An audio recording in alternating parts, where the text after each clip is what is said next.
is that we just had to work through reconciliations to get those resolved, but we have, and once again, you had a clean audit, clean opinion, or an unqualified opinion, so the financial report that you will get is saying that, hey, we are able to say that we believe in these financials from a certified audit perspective, and they reflect reflect properly your financial condition as of that period in time. So, 2022, you had $1,726,000 in assets. That was between your operating fund and your replacement fund.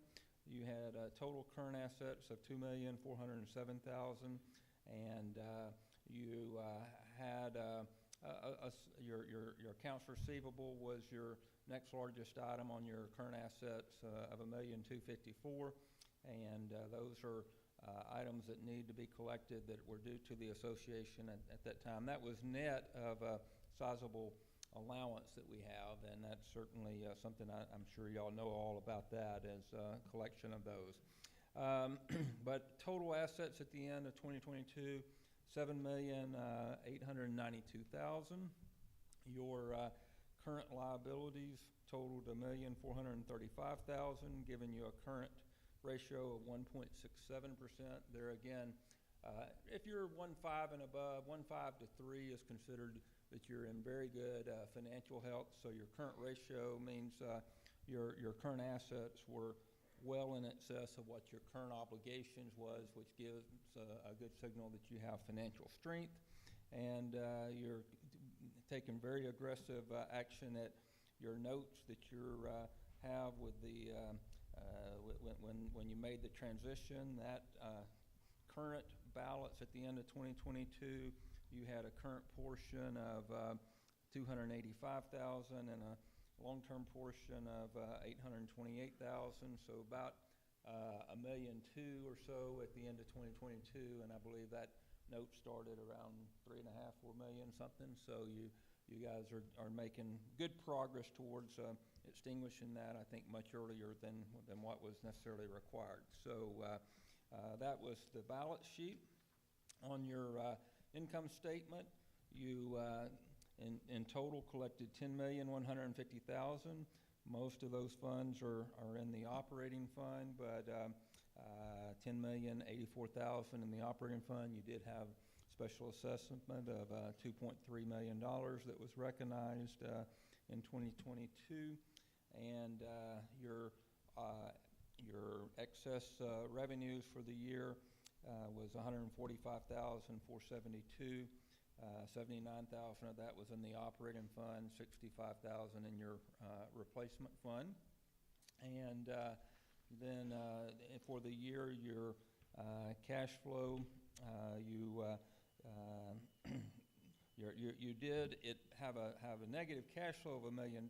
Keeping in mind, you extinguished $887,000 on your note during that period, so that's the reason for that, and some of that's a timing difference, but there again, you ended the year with $1,726,000. As far as any in the footnotes, any items of note that I would want to point out, in 2022, you did have $12,929 worth of federal tax.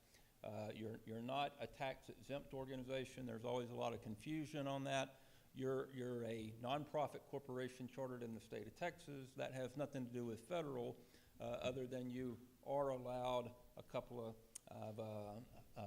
various sections of advantage as an association. But you did have $12,900 of tax, and certainly into the future, if rates stay higher and you have more investment income, that's always a driver of increasing tax in the world of HOAs, POAs, COAs. So, but for the first time in a while, you did have some federal tax in 22.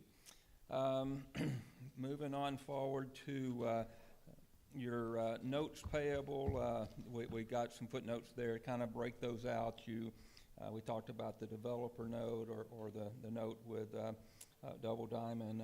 You purchased some significant assets, the backhoe for about $120,000, and we detail that out, as well as a track loader of 144. We give some details on the financing of that, so you'll see that in the footnotes.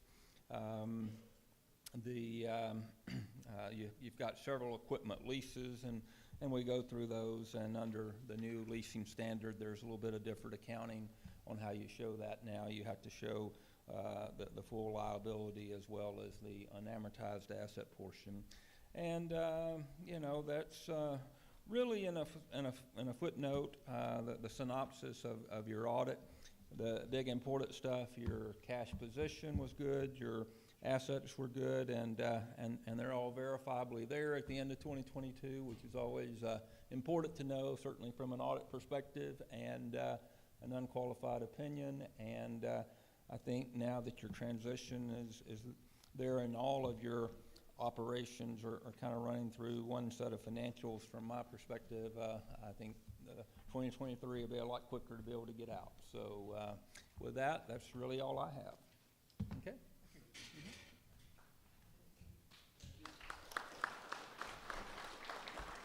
I'll now call on Sue Ellen McCoy, our General Manager, to come forward for the election of the new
Sue Ellen, some over here.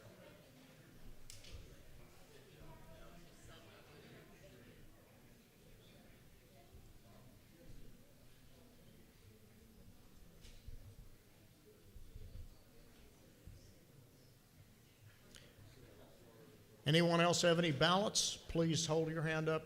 They'll come around and pick those up from you. Anyone else?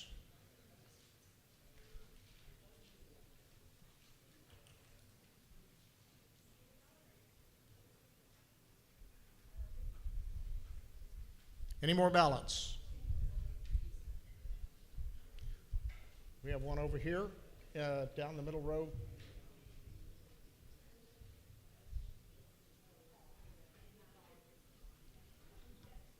Sue Ellen, we have some more down the middle row.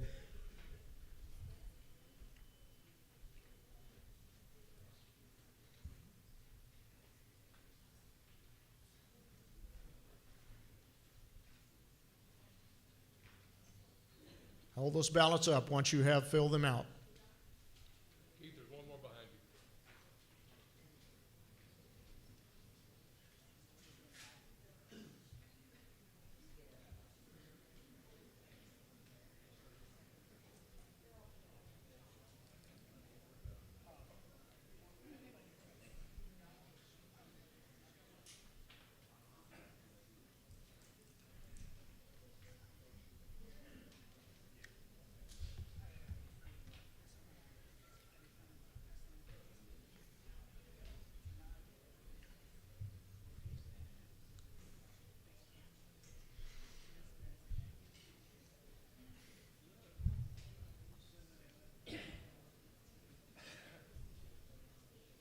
Anyone else have a ballot? Hold it up.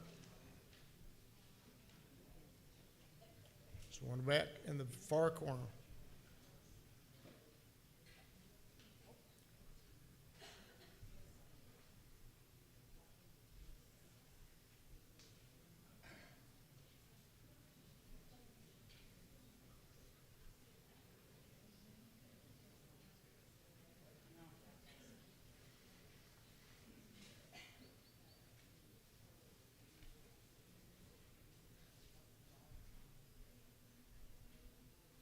Okay, if anyone else has a ballot, go ahead and hold your hand up. They'll be watching, and we'll continue with the program.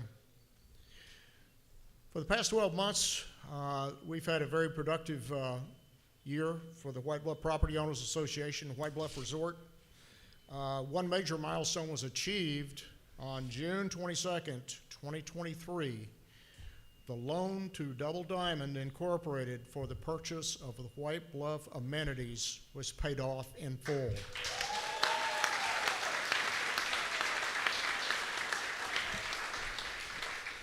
Ladies and gentlemen, the White Bluff Property Owners Association now owns all of the resort amenities. That money was made possible through the special assessment that was passed about 3.5 years ago. The primary purpose of the assessment was to pay off Double Diamond. That has been done. A second purpose that was stated in the board's resolution that was adopted authorizing the special assessment was to also pay for much needed capital improvements. I will talk about the capital improvements that we've made a little bit later. White Bluff continues to grow in popularity in terms of visitation and residency. Our revenues from the golf courses, lodging, and food and beverage operations provide clear evidence of that interest. Visitors bring in revenue that help offset our cost of operating these amenities. The more that we can encourage visitation, the better off we will be as a community and financially. White Bluff also experienced steady growth in housing construction. On May 20th, 2023, there were 678 completed homes in White Bluff. Today, that number is 703, or an increase of 25 new homes during the past 12 months. We have another 18 homes currently under construction in White Bluff. Over the past 12 months, the board approved and worked with 2 new volunteer committees for the purpose of trying to better promote White Bluff and bring more groups in and bring more revenue in. That's the Marketing Committee and Special Events Committee. Members of these committees are all volunteers, and their charge is to evaluate, propose, and, if approved by the board, to implement alternatives for promoting White Bluff. Today, White Bluff has a new website thanks to the volunteer efforts of Mark Fusselman and the Marketing Committee. Galen Goebel, chair of the Special Events Committee, and her volunteer members continue to work on plans to target groups that can come here for special events, such as weddings and small group meetings. Over time, these efforts should bring additional people and revenues to White Bluff, generating that outside income to help offset our expenses. And who knows, some of these people may fall in love with White Bluff like many of us and decide to relocate here. The members of the Architectural Committee, Control Committee, the Marina Committee, the Greens Committee, Welcome Committee, and Activities Committee continue to volunteer hundreds of hours every year for the benefit of White Bluff Resort. You'll be hearing from some of the chairs of these committees a little bit later. Shifting now to what the board really focused on the last 12 months. The primary purpose of the board of directors and their primary charge is to address policy issues related to managing the WBPOA and White Bluff Resort. Management role is to work with the board in implementing those policies on a day-to-day and year-to-year basis. Since we last met, the board is focused on the following major policy issues, and I may not cover them all, but I'm going to hit the highlights.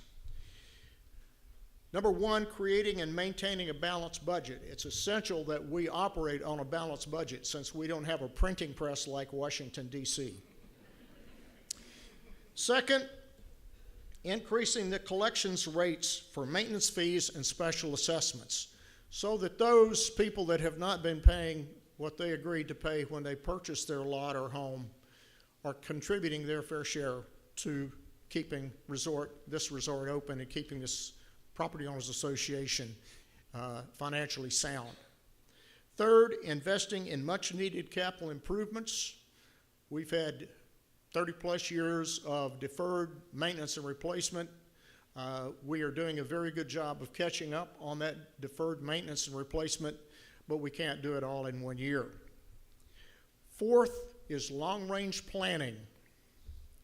And the last, we concentrated on emergency planning and evacuation in case there's a fire, storm, or floods. Every community needs an emergency plan. And up to last year, we as a community did not have that plan for both residents and people that visit here. Let me focus first briefly on creating and maintaining a balanced budget. During this past 12 months, we focused on dealing with 2 major challenges. One is ongoing high inflation in the cost of goods and services that are required to manage this resort, particularly for fuels, chemical products, and utilities. And the second challenge was an extreme drought that increased the demand for irrigation water that we have to pump out of Lake Whitney. And we pump a lot of water. Our golf pro and assistant general manager can tell you that we pump a lot of water out of Lake Whitney to keep these 18-hole championship golf courses green and to keep our landscaped areas green.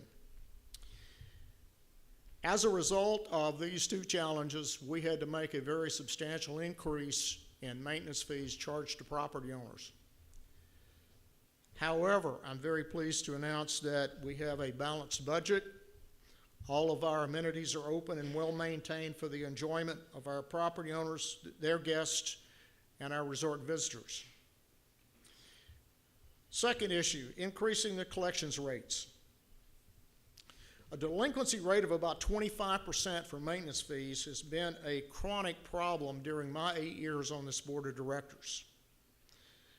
The board has investigated and struggled with and worked with legal counsel and worked with our management companies to try to develop an effective program to reduce those delinquency rate and increase income for the association.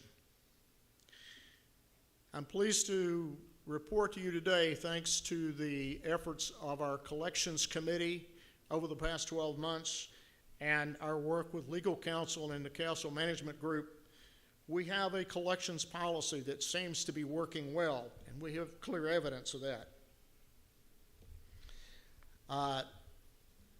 The first step under our new collections policy was to send 2 statutory demand letters required by state law to each delinquent property owner. As a result of those letters that were sent by council, we received almost $800,000 in delinquent payments.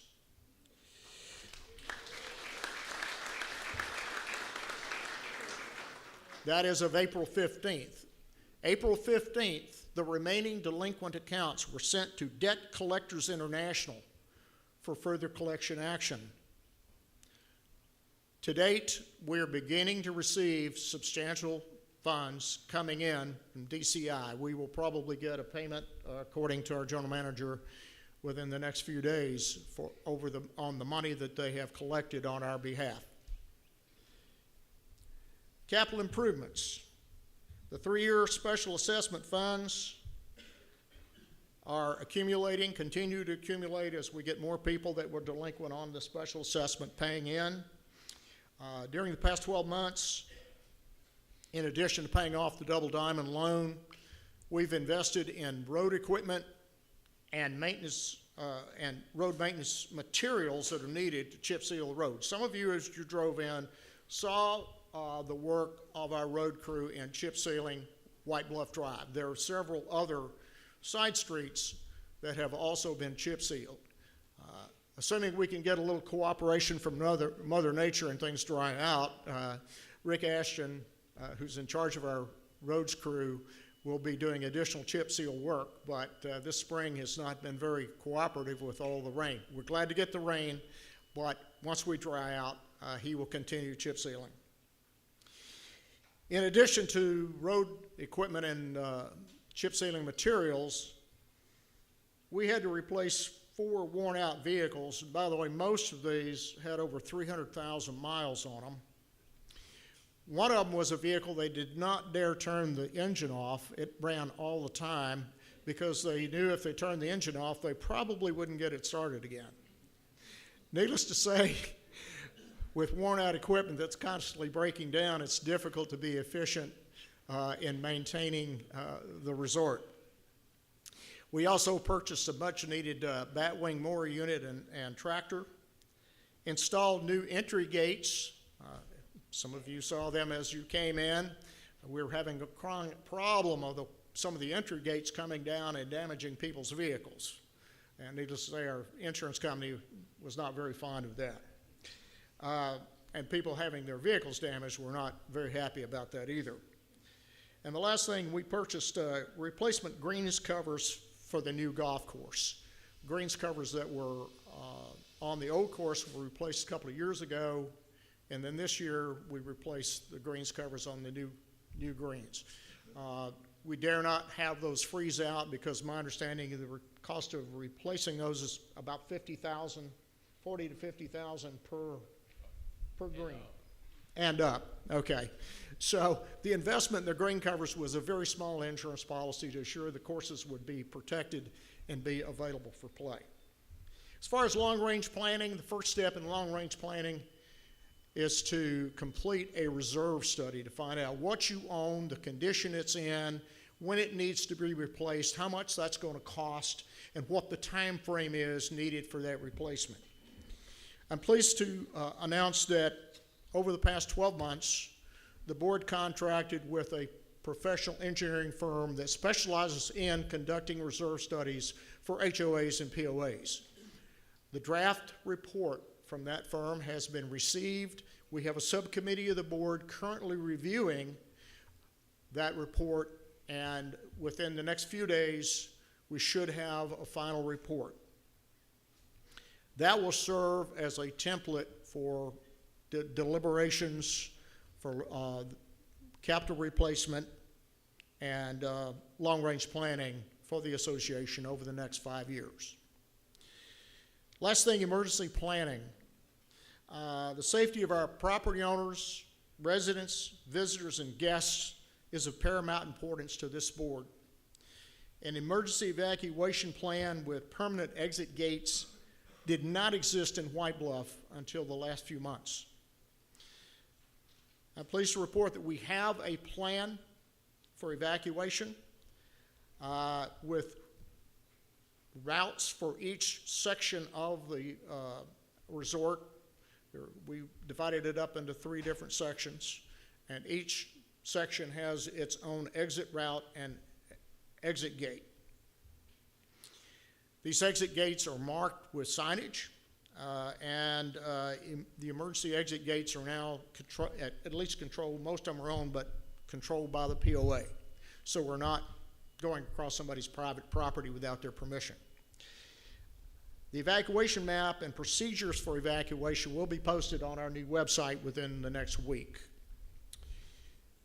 In summary, to date, White Bluff has come a long way from our 4-foot-tall thistles on the golf courses and closed amenities to 2 premier 18-hole championship courses in full operation, 2 food service establishments in the resort, 120-slip marina with all slips leased and a waiting list, a marina store, lighthouse pub, salon, and spa, all operated by lessees who've partnered with the POA to make those services available to residents, property owners, and guests, and numerous renovated facilities including the hotel, condos, the log cabins, and conference center.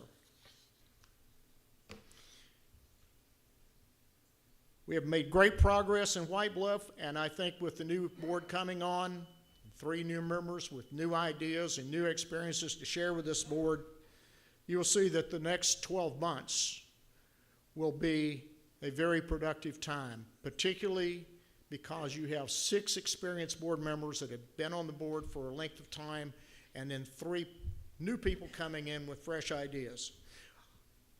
I believe 2024, 2025 will be a very exciting time for White Bluff Resort. I've enjoyed serving you for the last 8 years. I wish you all the best. I'm still going to be in White Bluff, but I will simply be a property owner after the close of the meeting today. Thank you.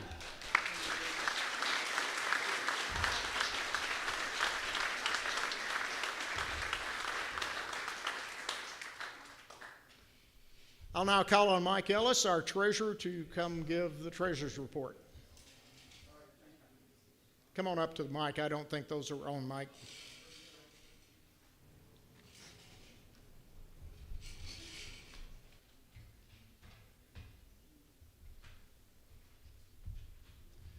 Good morning.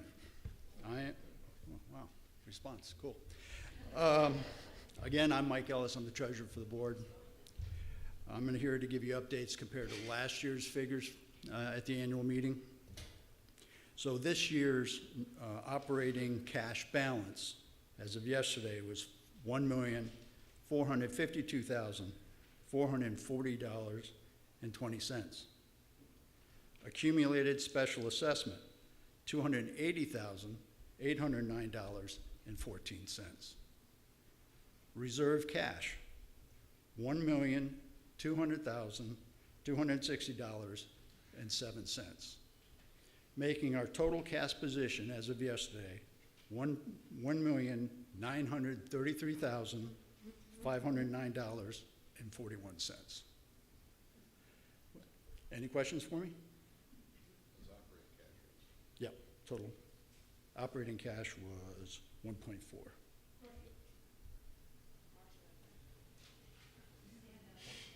What's the question? Hi, Mike. My name's Marshall Snyder, 46008 White Bluff Drive.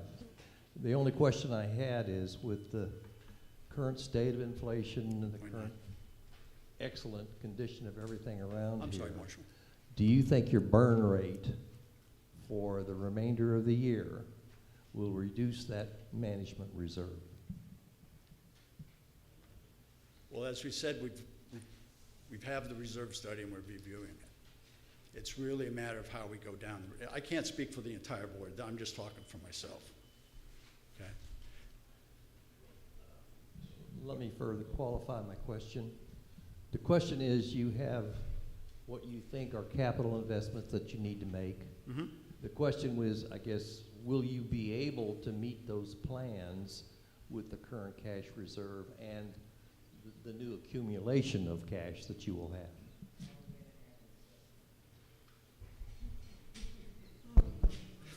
So, Mike, I'll take a stab. I think Marshall's asked a great question. I think from an operating perspective, we feel pretty good about where we are, and we've been very sensitive to the capital spend that we make to make certain that we're doing it out of the accumulated special assessment that we've booked. Right now, Mike said there's about $281,000 remaining in that account. What that doesn't address, and as Jim referred to in the last board meeting, you may have seen the minutes come out from that, is that, and Joe's going to talk about this later, is that our expenses from a legal perspective related to the Walkinshaw lawsuit are building at a rate that we haven't seen in a while because we're preparing for a trial. And so that's the only thing I can see that would put a dent in the reserve fund as of today. Now, the reserve fund is there for things that are unpredictable. I can't predict the future in terms of some major failure that caused us to make a capital expense greater than the special assessment accumulation. But from an operating perspective, I feel pretty good about it. Good? I feel good too about it.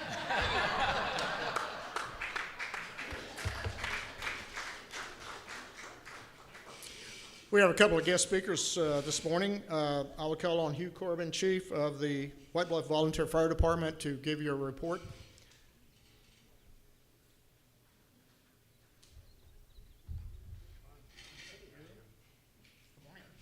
Good morning.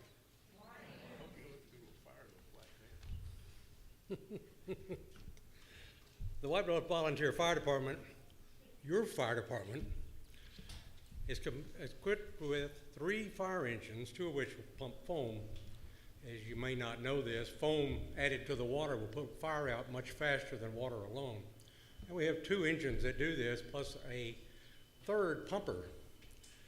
So we are very well equipped for a house fire, although please don't try us on this.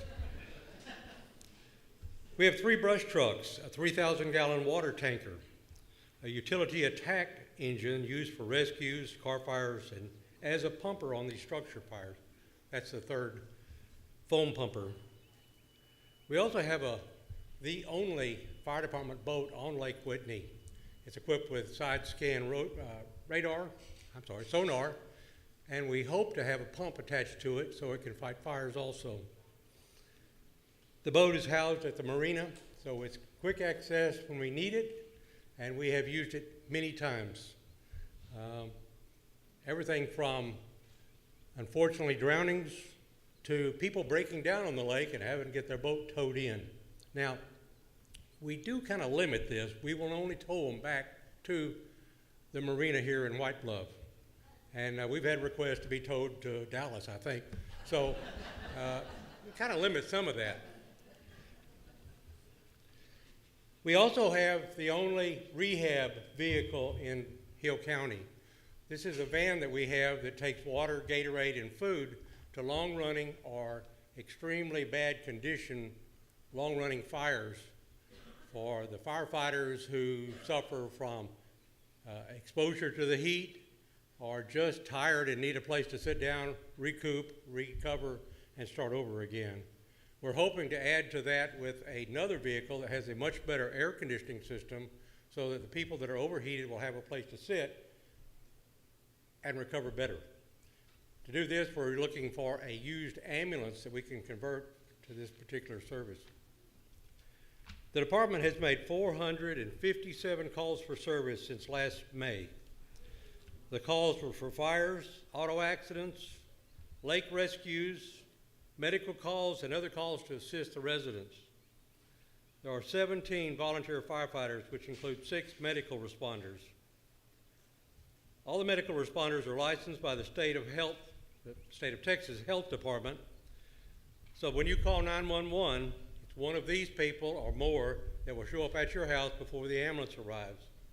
Now, our function at that point is to make sure that you are still with us when the ambulance gets there. For whatever that takes, we will supply oxygen. We have AEDs. We are equipped for doing CPR. We will do bandages for bleeding or any other injury, and we will hold everything steady until the ambulance arrives and takes over. So far, it has worked very well. So if you call, and please don't call security, call 911. They will dispatch the ambulance and the fire department to your house. We don't go to the station and pick up a truck because it wastes time, we think. The people use their own vehicle, have their own equipment in the vehicle, and go straight to your house. Our response time is unbelievable. So, on July the 27th, our department, along with most of the departments in Hill County and a total of 30 other departments, responded to a fire just north of here in Blum. 300 acres burned, and we were there for 5 days. I don't know whether it was luck, extremely good work, or what, but no houses were burned and no cattle were lost. No injuries at all in that. So, as we take responsibility, if something goes wrong, we kind of gloat when things go right, so there. The department building suffered a hail damage during some of the last storms. The insurance investigator determined that the roof had to be replaced. Now we have what amounts to 3 buildings that houses the fire department.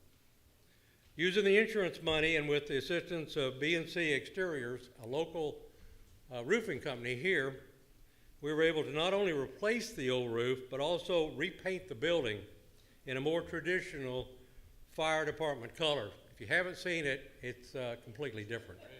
Now, the water department's trying to hide the building, I think, by whatever it is they've got in front of it, but just look around and you'll see it back there. The fire departments are expensive to operate. There's just no two ways about that. Anything that says fire department on it, the price goes up.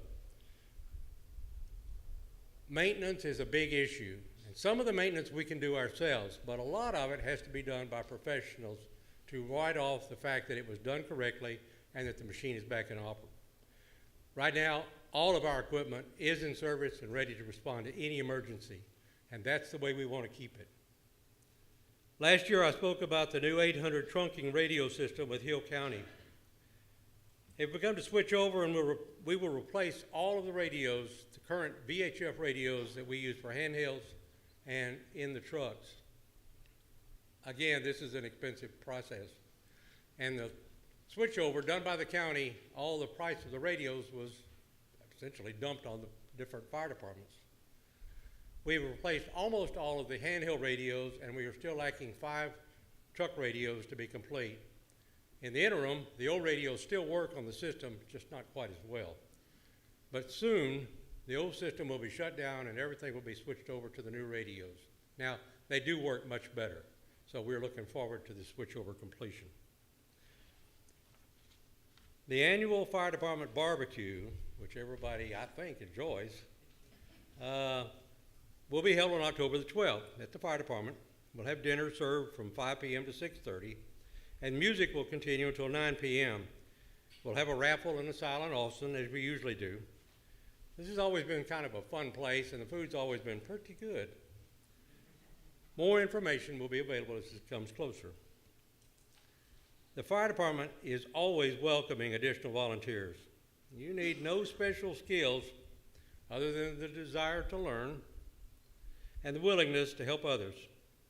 The pay's not great, and the hours are even worse. But the satisfaction that you can get when you know that what you've done may help someone in what might be the worst time of their life, it makes it all worthwhile. A volunteer is a special person that's willing to give up their time to help others. Without them, we wouldn't have a fire department or a medical response. I would like for the members of the fire department to stand at this time. These are your neighbors and the people who will be there when you call.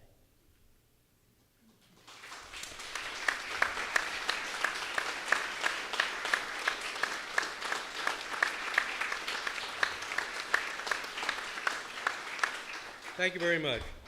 We thank all of you for your support in helping us maintain our status as the best fire department in Hill County. And as the resort grows, and we want to be ready for the next emergency. Thank you.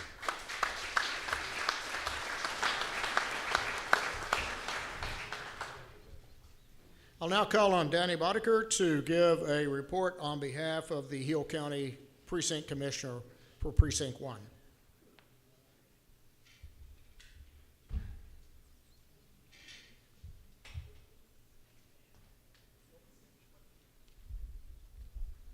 Howdy.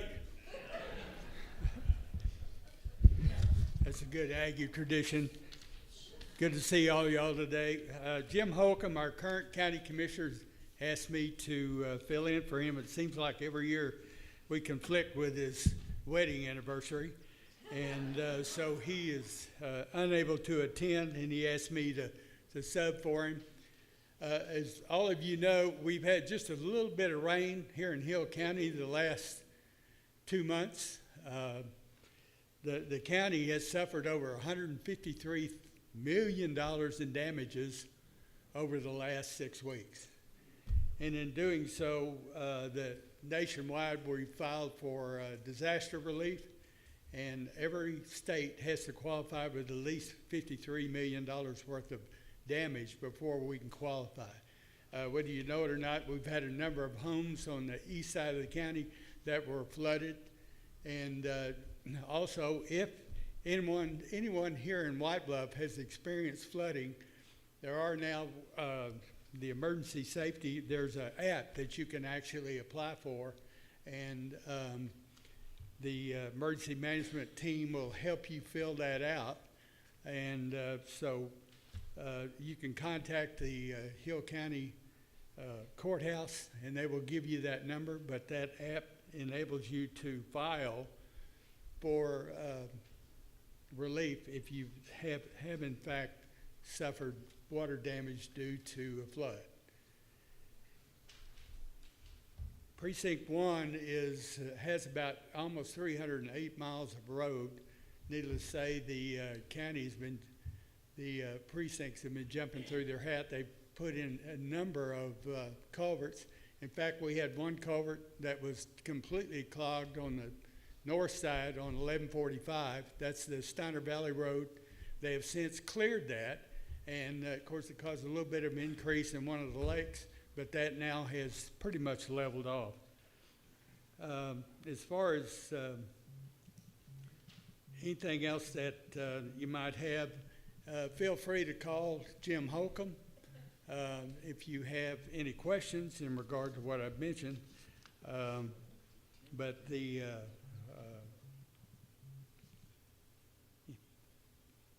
most of the county roads that circle White Bluff are in constant need of repair because of all the rain, and Jim assures us that he has now hired a number of employees that also help to improve that. So he appreciates your support, and like I say, if you have any questions in regard to disaster relief, feel free to contact him or the Hill County Courthouse. Yeah, thank you.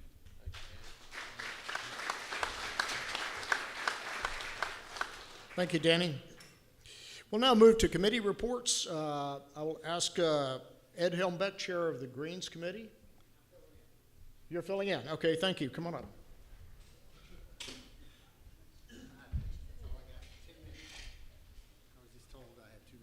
Hi, my name is Mark Hamner. I'm filling in for Ed Helmbeck, who is the chairperson for the Greens Committee out here at White Bluff. Just tell you a little bit about what the Greens Committee does and why we are a committee. But our purpose is to provide the board with recommendations regarding the operations, the conditions, and potential improvements of the golf course. The White Bluff Greens Committee reports directly to the Board of Directors, and we have our own liaison on the board, Jerry Mayer, who attends our meetings with us. The White Board Committee also is responsible for recommendations concerning those issues to the board through Jerry. We maintain relations and communications with the White Bluff POA members. In other words, if you have something that you want to bring up regarding the golf course, the greens, or anything that in that area, you're certainly welcome to, number one, put in an application to join the committee, which is always good.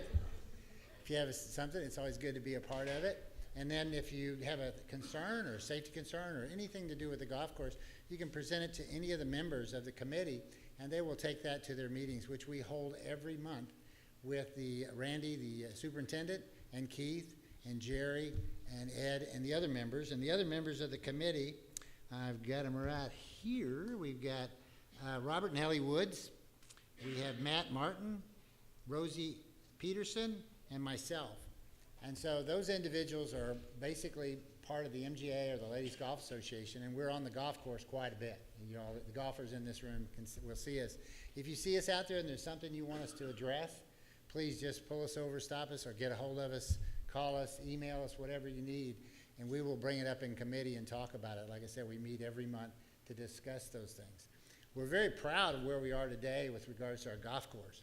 I don't want to go back in time too far, but it was pretty dry about this time last year, and then it got pretty ugly through the summer, and this crew that works here maintained that golf course pretty as well as any golf course in the state, I think, through that drought.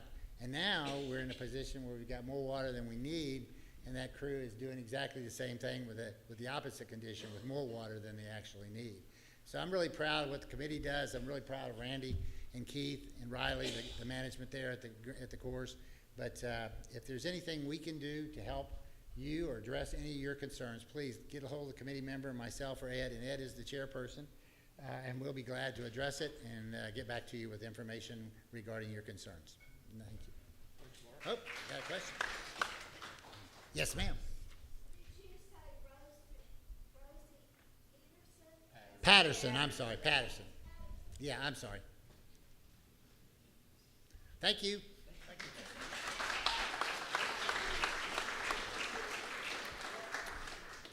I'll now ask Sue Ellen McCoy, our General Manager, to present the Marina Committee report on behalf of Ned Wilmarth, who's our Marina Committee Chair. He could not be here today. Look at me. Hello again. Okay, 2023 slip revenue for the marina totaled almost $274,000. Year-to-date slip revenue for the marina, we're at $67,761. We currently have 66 people on the wait list for slips. We have 5 open slips, but they will be filled within the next couple of weeks once the water resides.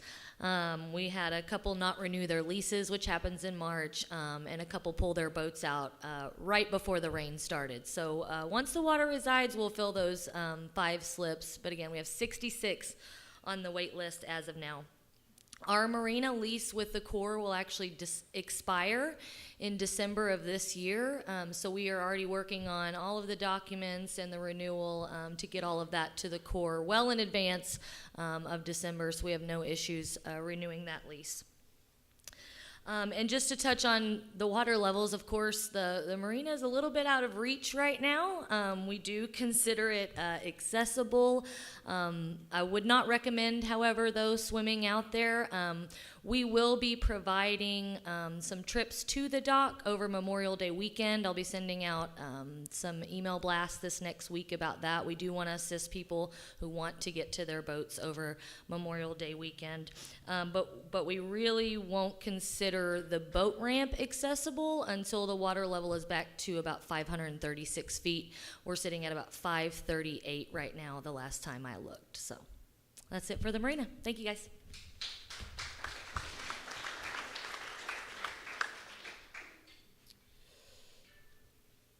Patrick Matson, please come up and present for the marketing committee.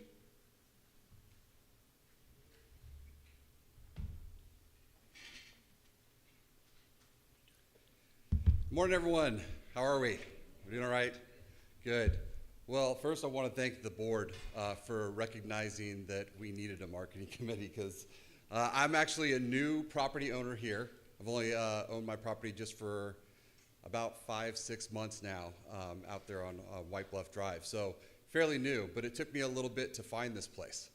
And so with that said, I raised my hand right away and reached out to Sue Ellen to join the marketing committee so that we can get ourselves out there on the map a little bit more, and really wanted to go out there and publicize this place and kind of let people know what we're about. I want to thank Mark. He was the chair prior to me, and he's the one that really spearheaded our website. A lot of you have noticed some of the changes out there on the websites. And please note that it's a work in progress. There's still a lot to be done out there on our website, and that over the next few months and even this year, it's always going to be an evolving project. I'm excited to work with the different committees here and with the board to be able to put that information out on our website. But even more than that, my role and my background, I've been in marketing for over 25 years. I own multiple marketing agencies and call centers and stuff like that. So I'm very familiar with marketing, but I'm also very familiar with messaging. And seeing a lot of people here today, I'm really grateful for that, because that means you guys are very engaged and that you guys want to be here. And there's multiple different types of people that want different types of communication. And I feel like for White Bluff, that's one of our #1 things that we need to work on is communication. There are people here like you that are in the audience that want to be here and want to be engaged. There are other people that would be more like my wife, who would rather be behind the screen somewhere else watching it. And then there are people that want to just read about it. So we're actively working on all of those different ways of communication so that we can go out there and talk to you, whether it's going to be on our website, a newsletter that comes from the POA, or it could be emails, and just different ways of communicating. So I would say over the next few months, be patient with us as we continue to build out the website. If you guys have suggestions or concerns or anything that you'd like, you can address them with us. We're going to be putting something on the site to where you'll be able to kind of have a suggestion box out there. I know some people have asked to remain anonymous on these things, so I'm working on a form that would also make it so you can be anonymous and honest. And if you want to message back, we'll have a way that you can we can contact you and at least talk back through that. But again, I'm excited to be here. I'm excited about this community and the growth and the potentials that we have here. And I look forward to being your guys' neighbor. Thank you.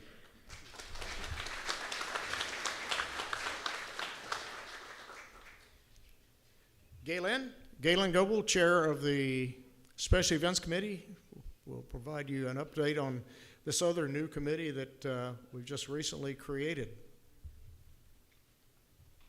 Good afternoon. First, I want to introduce the committee because they're the ones who really do all the work, and they are amazing. We've got Rhonda Bass. Stand up. We've got Michelle Burrell, and I don't know if y'all are here, so if you're here, stand up. Mary Tully. I don't know if you're here, Mary Tully, but if you're here, stand up.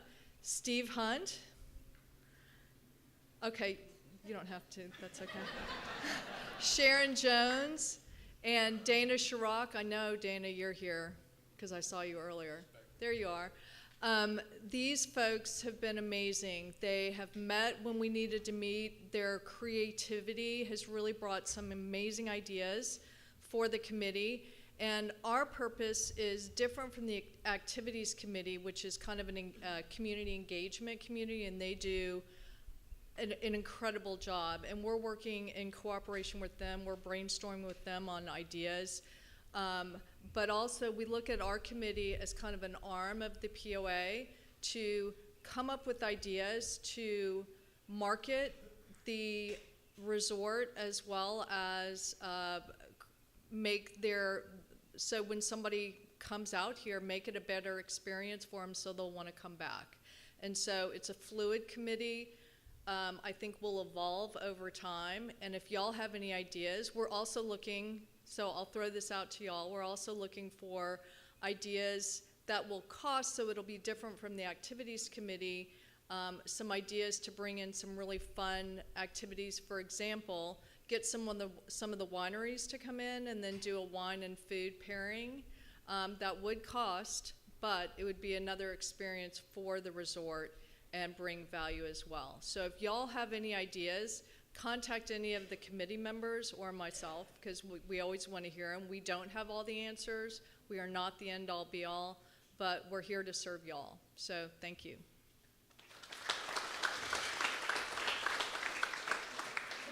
I'll now call on Sue Ellen McCoy, our general manager, to present the management report.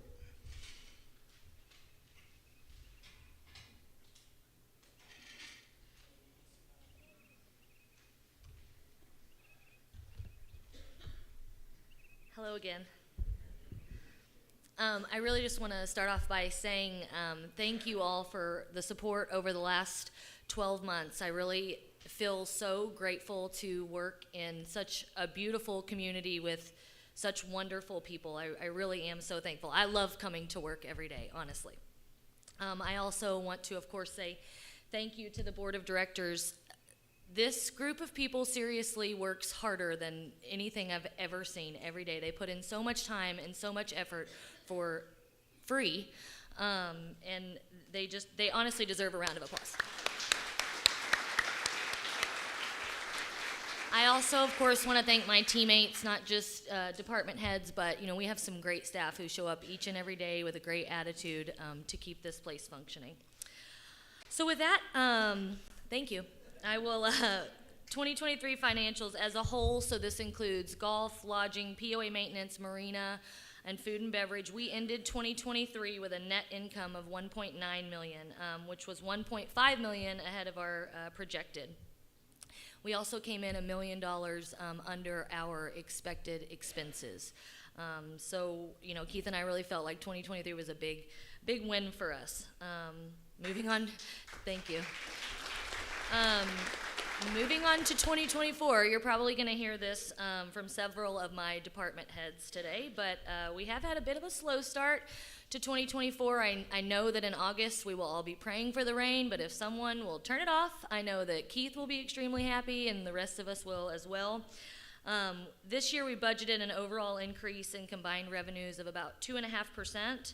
As of the end of March, revenues are behind projections by about 5.5%, but we have had a significant savings in expenses of about $180,000, so we are still running ahead of our current projected net income. So we are still headed in the right direction. I'd like to go ahead and touch on lodging. Before I get into the lodging financials, I do want to touch on, we have the absolute hardest working ladies that work in our housekeeping department.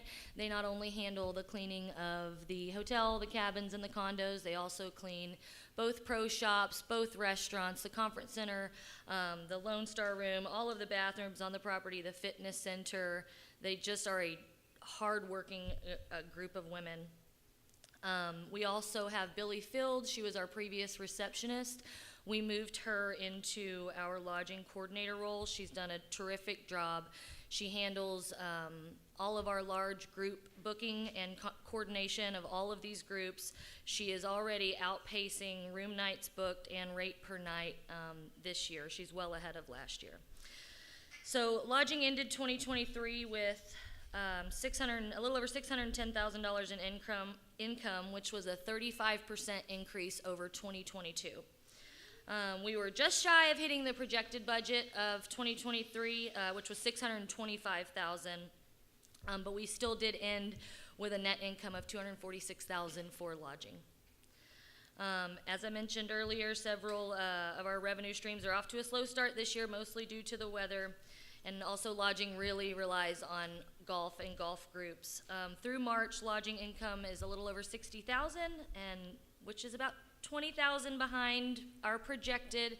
However, we've saved a ton in expenses in lodging as well, and so we're still right on forecast for lodging. So again, headed in the right direction there as well. We do have a pretty lofty goal of $785,000 in lodging income for 2024. This is a 25% increase over last year's expectations, and honestly, that was not intentional. I do feel confident that we will definitely beat last year's lodging numbers, and I would say that if anybody can get close to that $785,000, it's Billy. That woman can sell anything to anybody, so. Last year, as the newcomer, you know, one of my big goals was to increase communication with property owners overall. I think we've done a pretty good job at that. We've updated our phone system so it's easier to get to whatever staff member you're looking for quicker. We send out notices via email blasts as often as possible, and we've also implemented the monthly newsletter, which goes out on the 1st of each month. I do know, you know, our communication is not perfect. It can always be better, and we will always work to make it better. If you aren't getting our emails, call me, call the office. We can get that fixed. WBPOA.com is also another great communication tool and resource that we have. You can find almost anything you need on there: meeting minutes, governing documents, past communications, and monthly financials. Speaking of monthly financials, it is very important that you all have access to those and are up to speed on the POA's financial situation. We release those and upload those to WBPOA.com on the 20th of each month. If for some reason you log on and you can't find them, again, call us, call me directly, and we will point you in the right direction. Of course, communication goes both ways, so if you all have any questions or issues with anything, POA questions, building permit questions, you just want to scream at somebody, call me. I will answer the phone or email me. Let's keep the lines of communication open between each other. We are here to help you guys. My staff and I the last year have been working to improve efficiencies. As I mentioned, we've moved Billy into a lodging coordinator position, and I've been working to streamline a lot of the lodging processes, including online booking and our after-hours check-in process. We are working to introduce a mobile registration and check-in process, which is proving to be a little challenging, but we are hoping to have that implemented here in the very near future. We also implemented a new burn pit policy, which has shortened the days that the burn pit is open, Tuesday to Thursday, and every third Saturday from 10 a.m. to 2 p.m. I realize those hours are not ideal for everybody, especially if you're still working. So if you need access outside of those times, please call me. If we have staff availability, we will get you in. The biggest reason we adjusted the burn pit is because of staffing.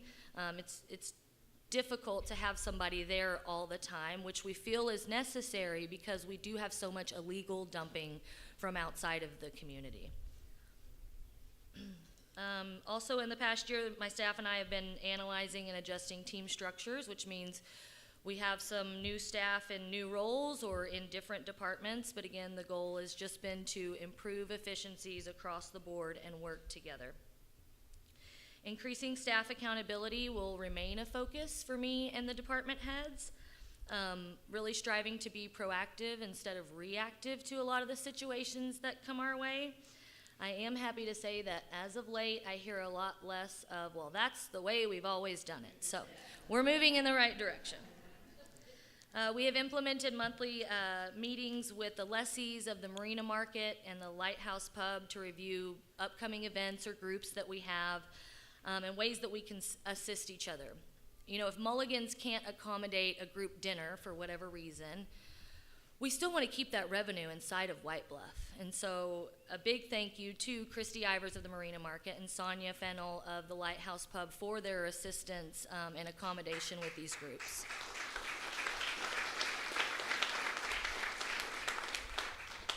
Of course, we're working with Galen and Patrick for the advertisement and marketing of the community. And hopefully you all know that the spa on the Bluff is now open for booking. Yeah, I'm super excited. I'm super excited that we were able to get that amenity open for you guys, and congrats to Mickey and Amy. I don't know if you guys are here, but that's a huge accomplishment.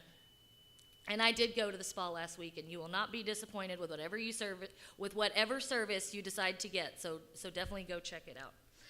They're actually having their grand opening and 2-year salon anniversary on Friday, June 7th from 4 to 6. They'll have cocktails and light appetizers and give you a tour of the new spa.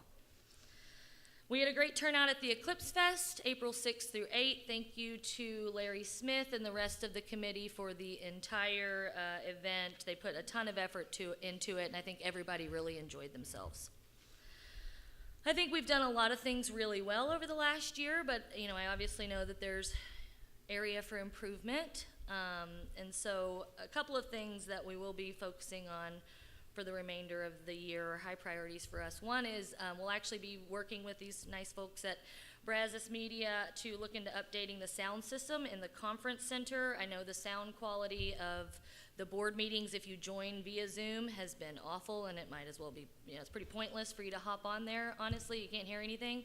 So these guys are going to help us get that upgraded, hopefully, so that runs a lot easier. So you guys that aren't here full time can hop on there and hear us.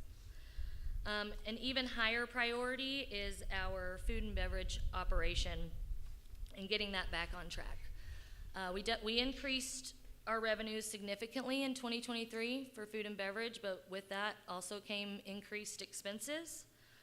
My goal is that food and beverage at least break even. We cannot continue to operate at a deficit, which has been the last couple of years, and Carrie and I are taking this very seriously and are working very closely together really to rein that in and see if we can't break even before the end of the year. I also think we should maybe order some tents for next year. That should be a priority for all these people that are just baking in the sun out there. I'm sorry. And last, just some upcoming events and information you guys don't want to miss out on. So tonight there is live music at the pub, kicks off at 8 p.m. May 24th, there's a shrimp boil and live music here at Mulligan's. Dinner starts at 6 p.m. Starting Monday, this coming Monday, we will be offering yoga at the Lone Star Room.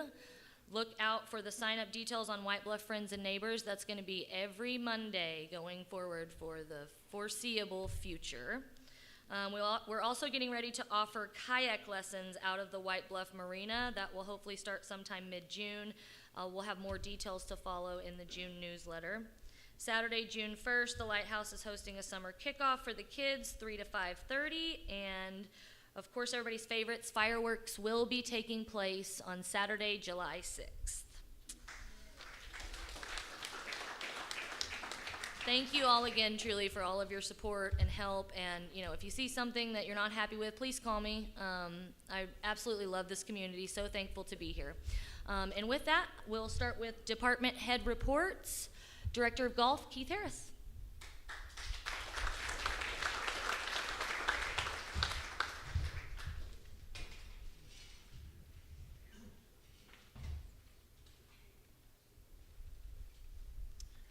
Thank you, Sue Ellen. It's a pleasure to work with her every day. Been doing this a long time, almost 30 years. I've never seen anybody with the energy, the patience, and just the drive that she has. If we could give her another round of applause, well deserved.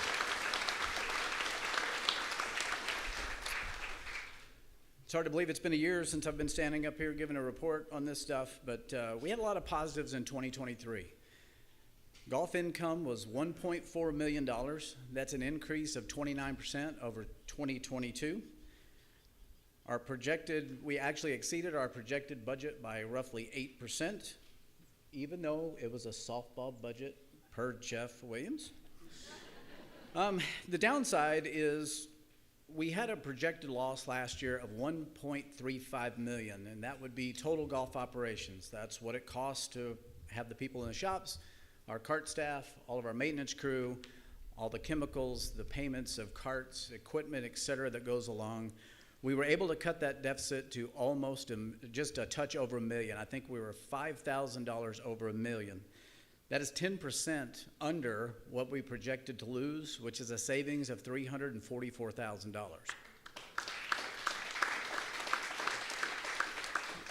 Now, we know we still have a lot of work to do to close that gap.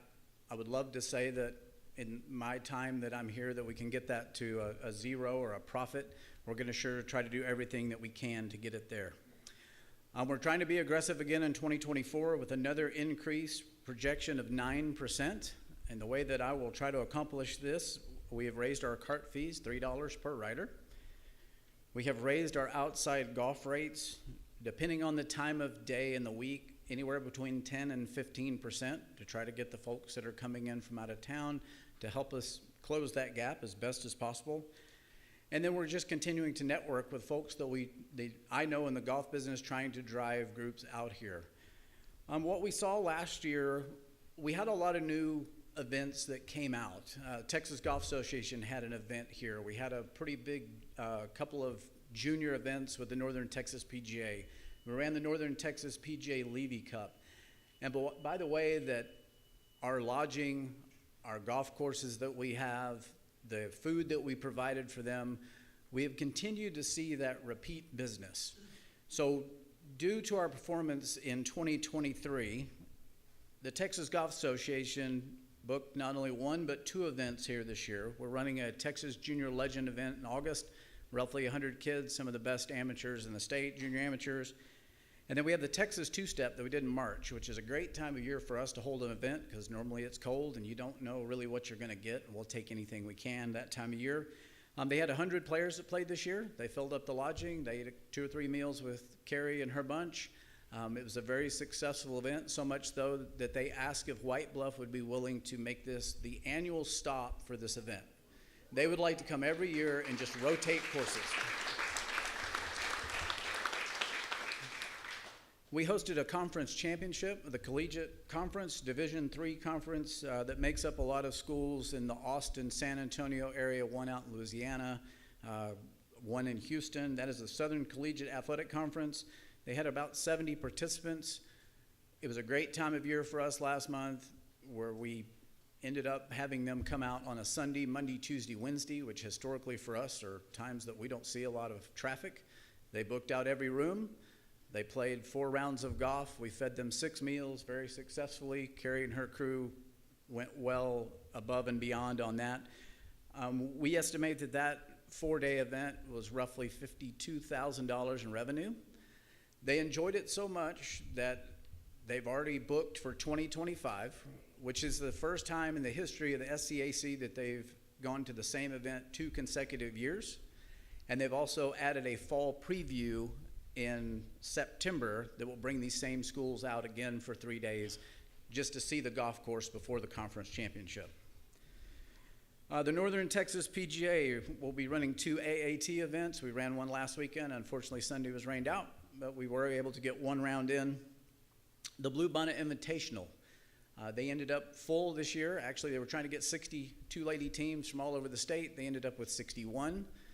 That tournament has already been booked for next year, and we already have folks that are making accommodations. They're already booking rooms at the hotels, and we're a year out. I will be running a second couple scramble next month. I was trying to get 62 couple teams to come from all over the state. Right now I have 57, and I still have 6 weeks to go before it's full. So I feel confident we'll make our 60 teams.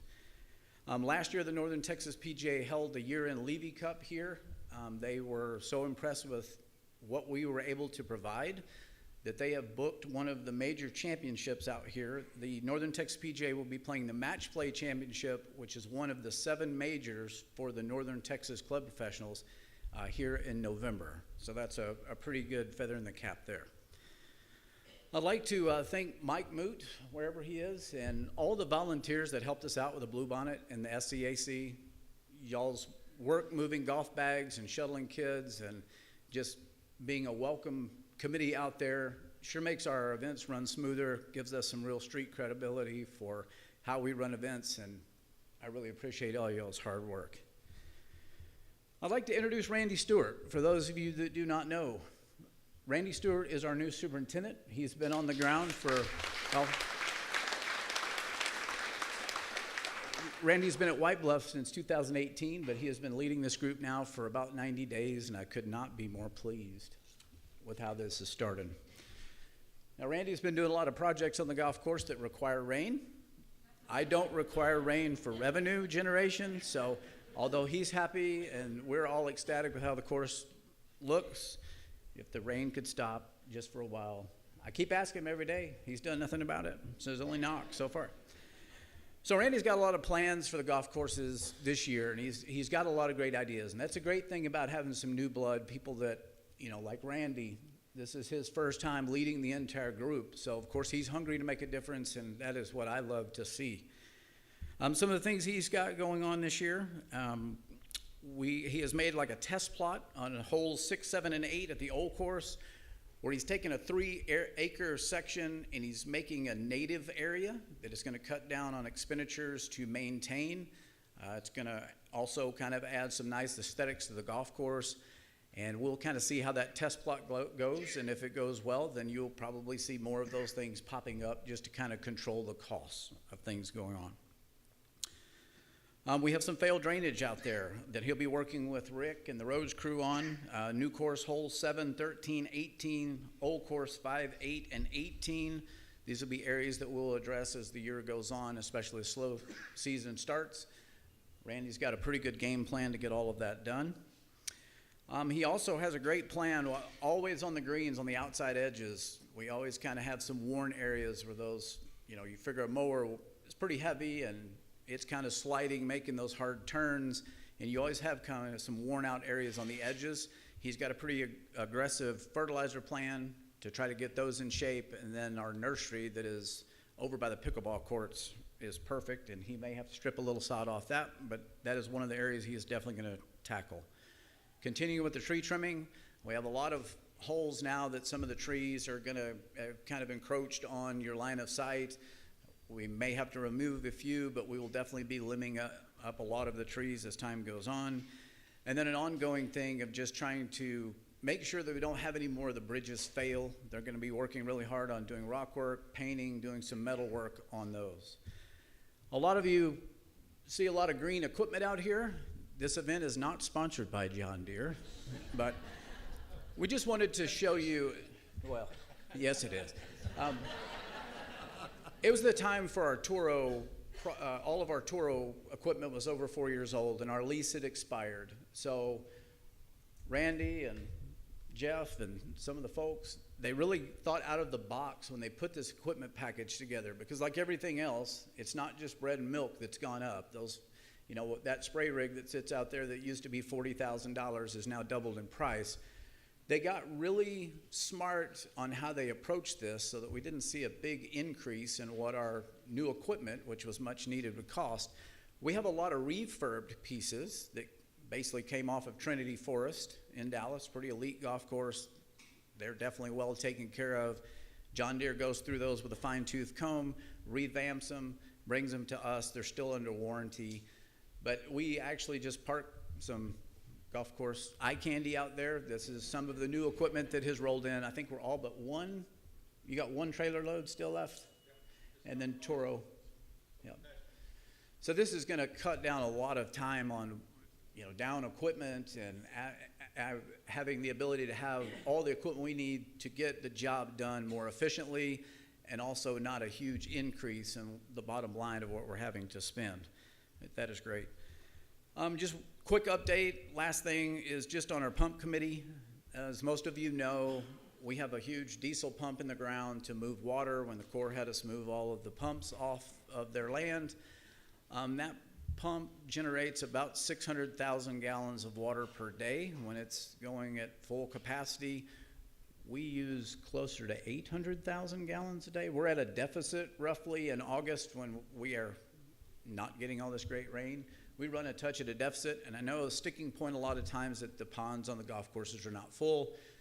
We do our best to try to keep them as full as we can when we can spare the water, and it's not going to keep the golf courses beautiful, so I can continue to drive revenue. But they have extended a 5-year, basically grandfathered in that 5-year that we can keep the pump there, and we have engaged a committee. The committee has engaged a company in Waco that is trying to get us more of a long-term solution. But like everything else, that is not an inexpensive endeavor.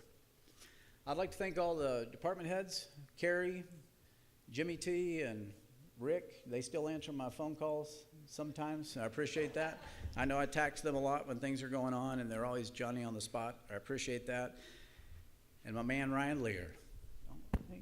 He didn't make it. He's actually working, not like me sitting over here, but Ryan's holding it down at both golf courses. We got pretty full boat today. I think we had about 130 on each course today, so he's holding it down. Thank you all so much again for the opportunity, and we'll see if we can get done in 2024. Thank you.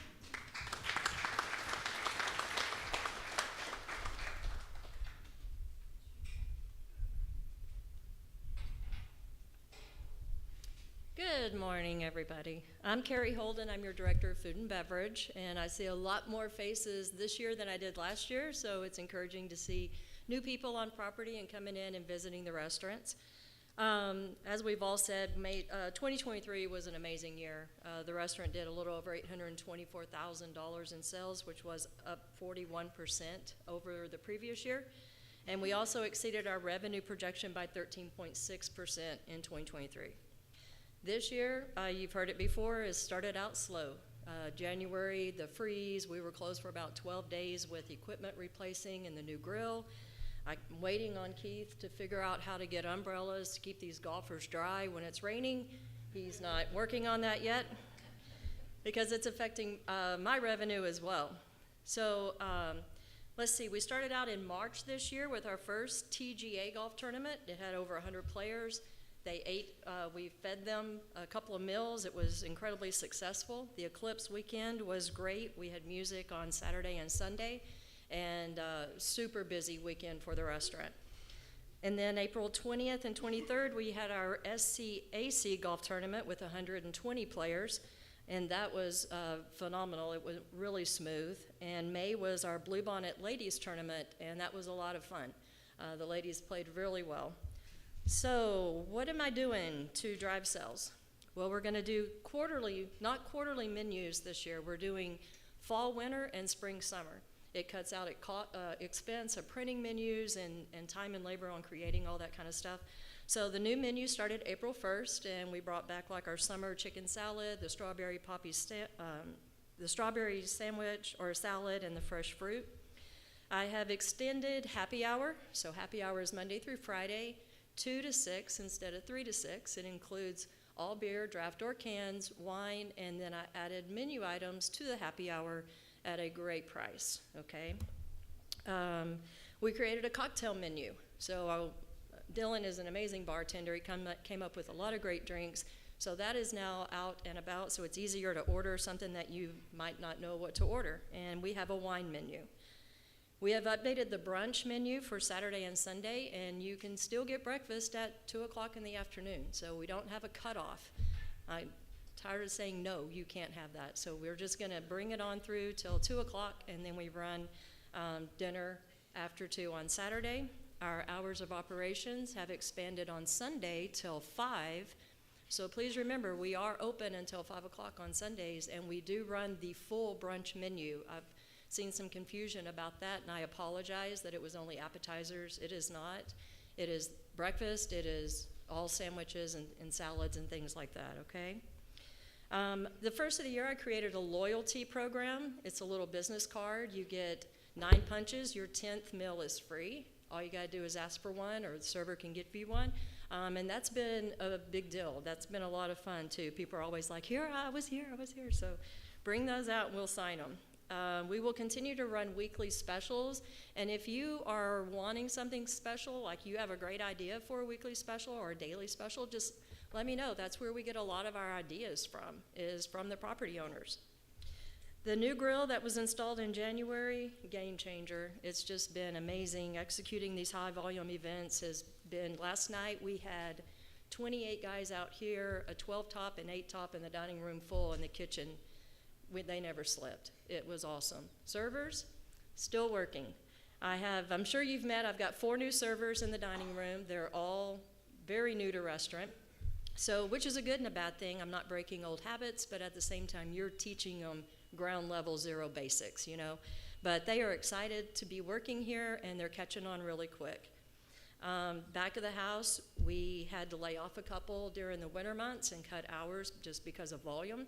Fortunately, we did not lose anybody, so the kitchen staff is strong.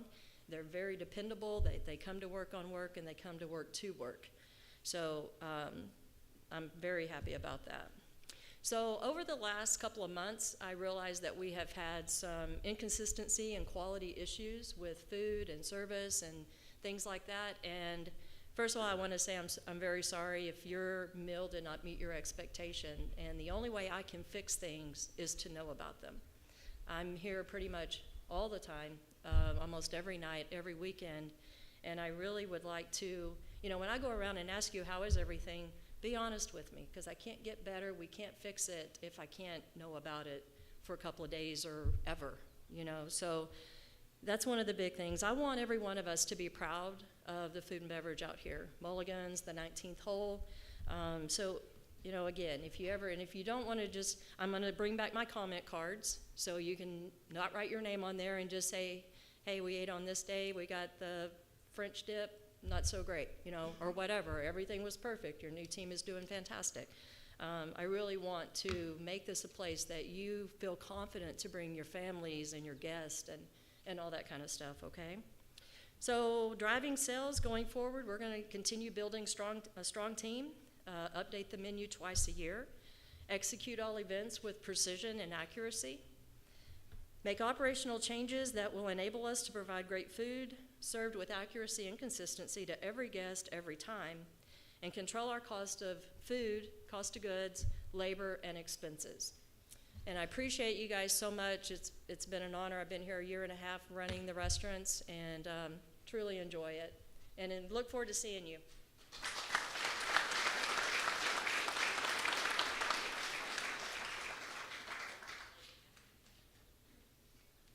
Thank you, Carrie. Up next is Rick Ashton, POA Maintenance and Roads.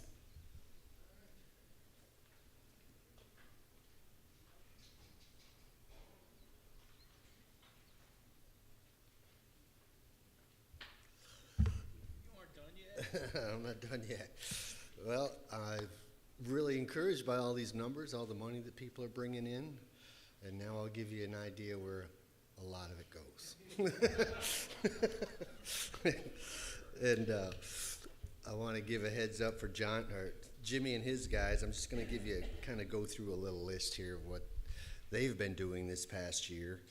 Of course, they've already talked about the new front gate. We've also had new carpet put in the cabins, the spa, and we repainted the spa this past year. And they've repainted the pump houses, the old one and the new one. And in the for the pools, they've changed out 4 sand filters at the Highlands and Ash pools. And they've done lots and lots of irrigation work up at the hotel there last year when we were trying to get all that stuff going up there. So it was pretty busy there for a little while for those guys.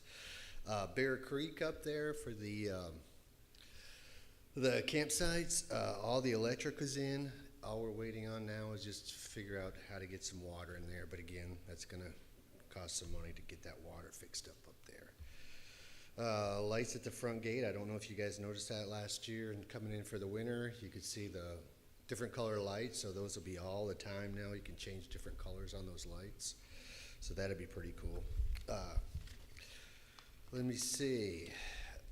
They've installed a whole bunch of new AC units throughout the place. Of course, everything's getting old, y'all know that, and they've done 4 units so far this year. All the switches in the I don't know if you've all noticed in the restrooms and kind of our public areas, we've gone to the motion sensor, so that's going to help save a little bit of money. You know, at least they won't be on all the time and no one's in there. So those emergency exits we've been talking about, they've been talking about, we put 2 of those in. Jimmy and I worked together on getting those in, put the roads in, and the gates are all up on those, so they are ready to be accessed in case of an emergency. Burn pit, they've been working on the burn pit, trying to keep all that stuff pushed up and keeping a person there when it is open to keep everybody from illegally dumping in there, which they seem to like to do.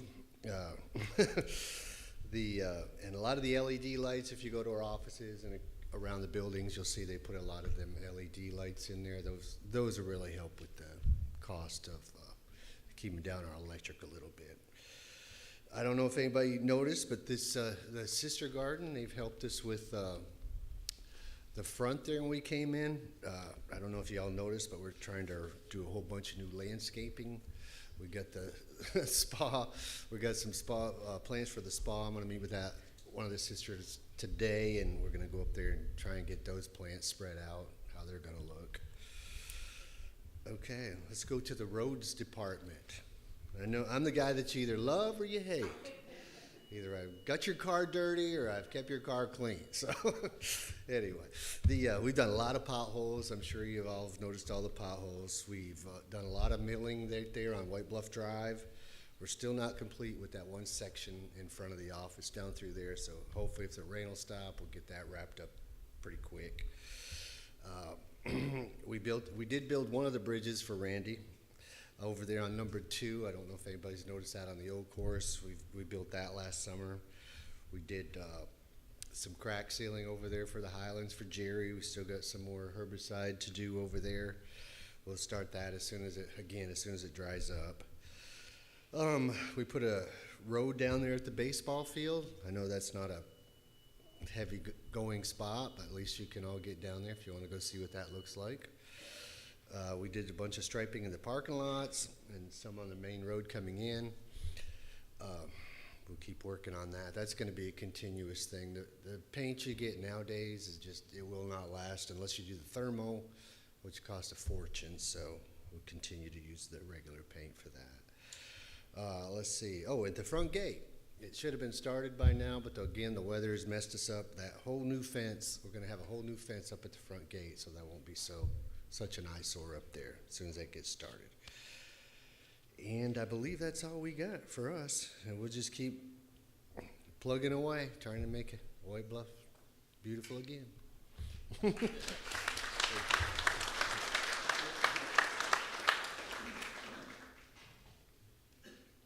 All right, and our Director of Finance, Tanya, couldn't make it today, so up next will be Chief of Security, Brad Farley.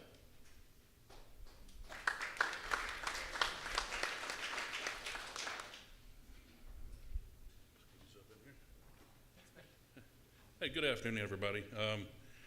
I am new to White Bluff for about a year and a half now, and new to working for White Bluff, and so far it's been a pretty exciting job. I was hired as the Chief of Security back in October, and we have jumped into it and learned a lot real quick. It's nothing like policing or anything like that I've ever done before. I was ex-military. I'm a veteran from the Desert Shield, Desert Storm. I have almost 17 years of policing down in the Houston area, and it's the meet and greet and that kind of stuff and taking care of folks here is totally different from putting hands on and let's get people right. I'm happy to say that I enjoy my job. I am thankful to be out of the policing part of it anymore. It seems like it's changed a little bit over the course of the last few years. I am a property owner here. I own a couple of properties. Some of my family owns property here. We also own lots and a condo. So we are invested in White Bluff as a family here, and we're looking forward to the years to come here. And I am excited for the opportunity to work for you guys, and really do enjoy it. Our team that we have with the security department, I can like to say that we are 100% fully staffed as we go into the summertime right now.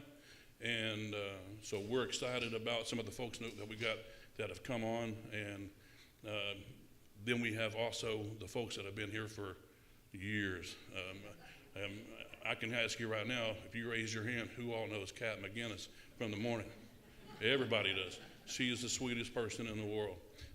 Glenda works our evening shift. She's been here. She celebrated her 26th year back in April. Yeah. There are some new faces, and you will get to know them. We've had a guy that used to work here that has come back that wanted to work it, and he's just started working our evening shift again. And we've got an ex-police officer that just started working part-time with us, and I'm looking forward to see how these guys are doing for us.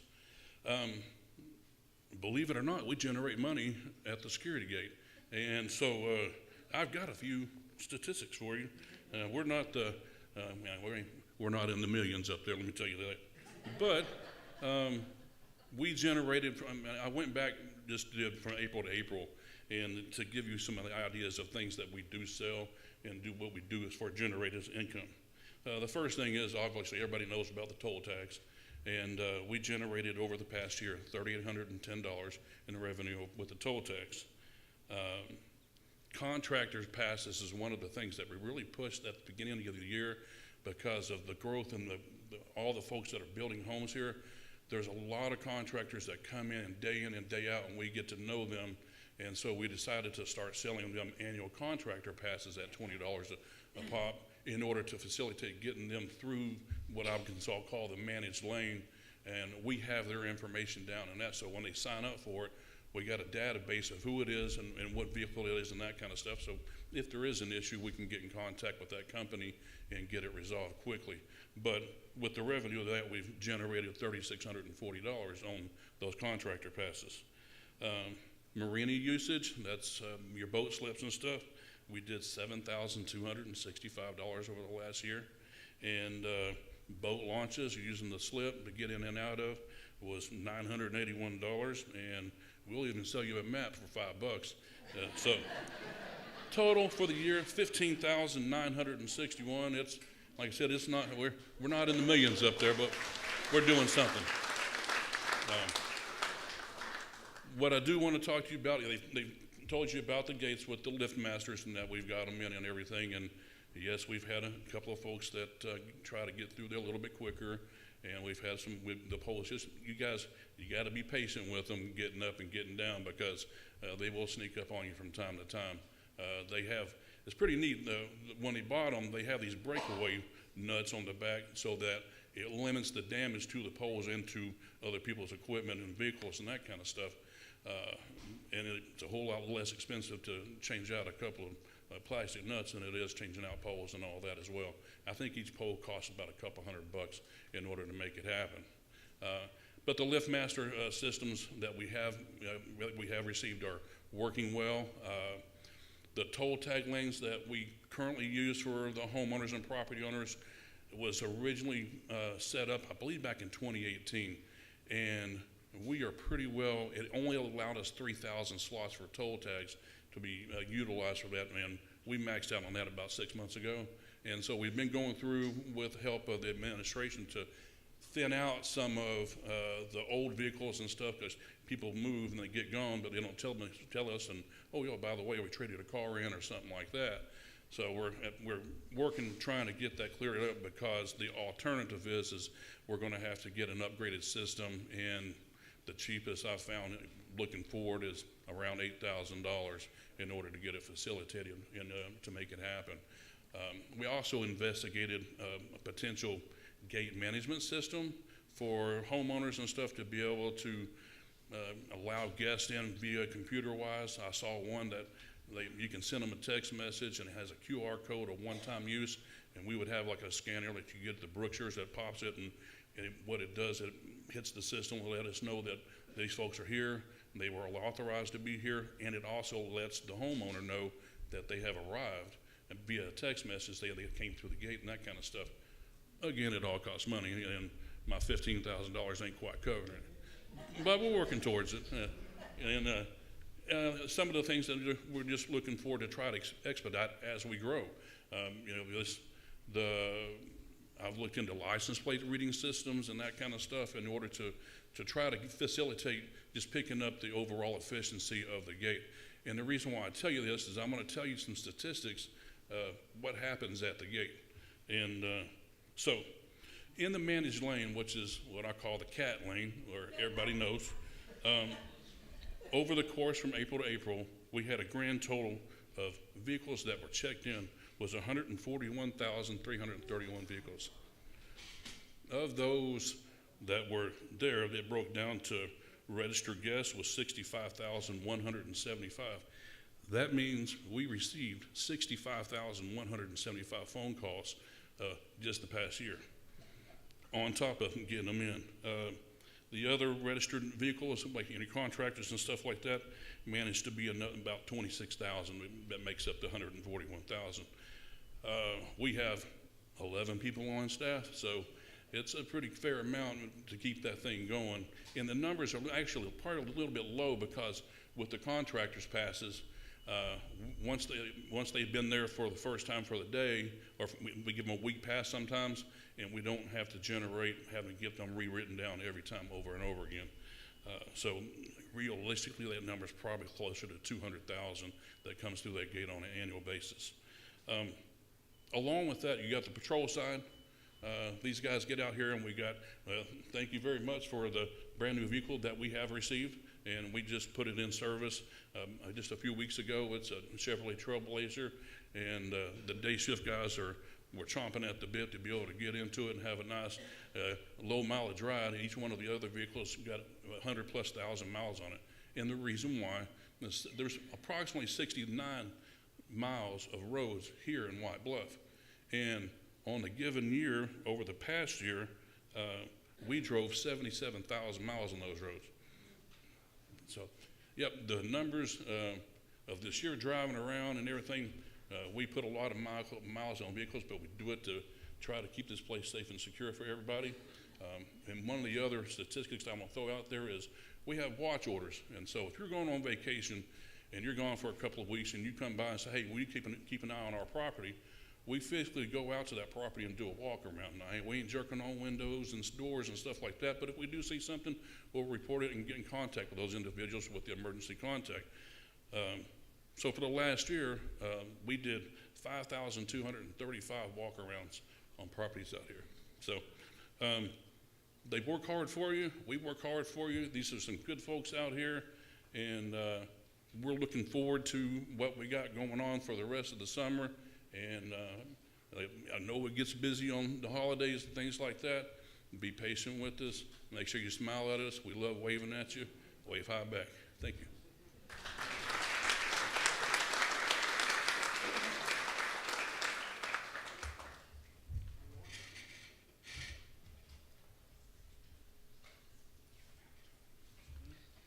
Okay, under old business, Secretary Joe Manners will give you a brief update on the Walkinshaw litigation.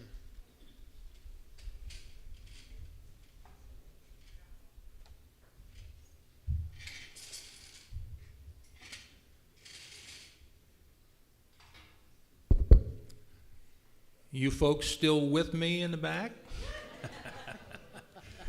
Robert Woods, are you still awake? There he is, I see him. Good. As secretary, I have done this update report. I don't know for sure how many times, but I'm pretty sure it's been at least 3 times on a yearly basis. But as I hope, each year we get new people to come to this meeting. So I always try to ask this question. Is there anyone here who owns either a lot at White Bluff or a home who has never heard of the Walkinshaw litigation? You all need to talk to me. I'm going to be here afterwards for a while. This is an update, so I have to move pretty fast through it. So you may have missed some things, some issues, and I can hopefully fill them in for you. If not, if you can't make it today, my phone number, 281-610-7594. And I should be, at least through today, on the board of directors. But you can scramble home and get that and get my email address.